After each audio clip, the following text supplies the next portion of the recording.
Hello, everyone. Thank you for joining me on Stories with a Bast. I thought I'd try and do a little quick retelling of the Little Match Girl. So get yourselves comfortable and we shall begin. There was once a little girl.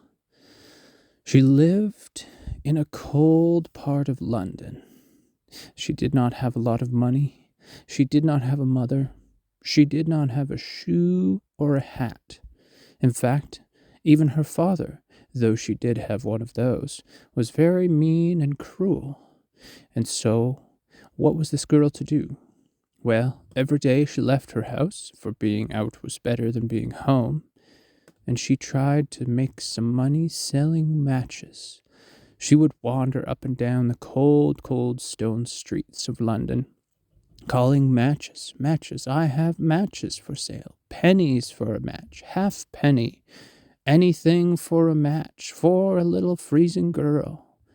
But everyone just looked at her and sneered or would not look at all.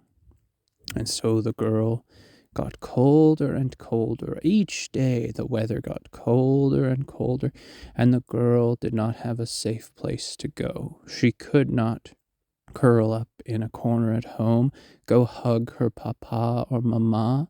She did not have shoes to warm her little toes. So what was a little girl selling matches on the streets of cold, cold London to cold, cold people to do?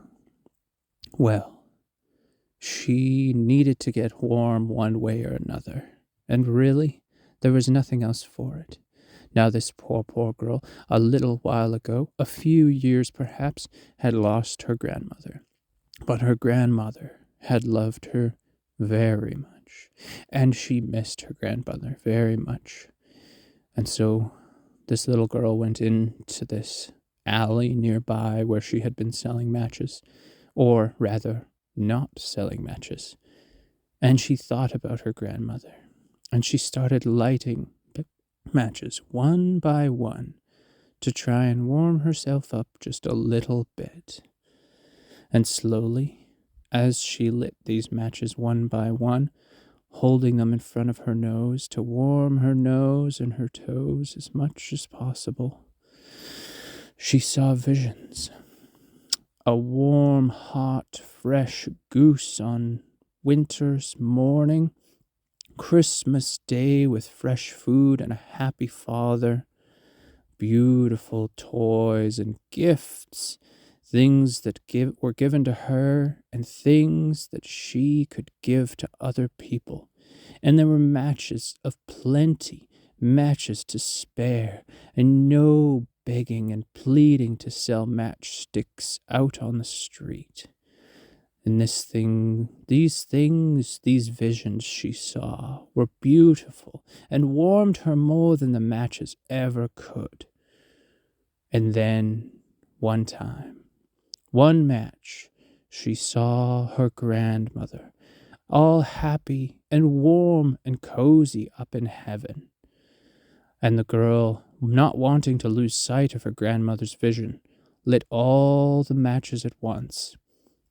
And she saw her grandmother, the vision, blaze strong and fast and hot and hard for a few minutes, and then it went out.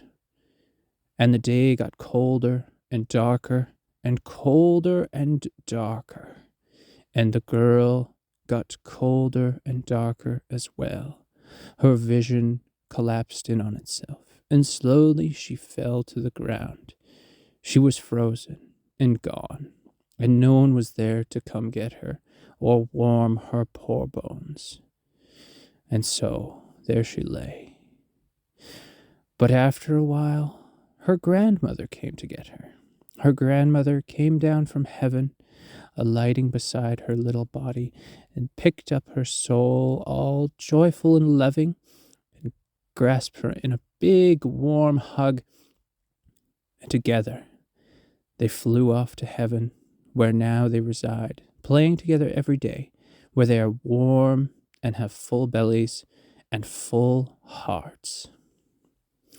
Thank you for anybody who took the time to listen to this. I have no idea if this was anywhere close to the actual story of the Matchstick girl, but it was fun for me to record this. So, yeah, anyways, thanks for listening and have a good day. Bye bye.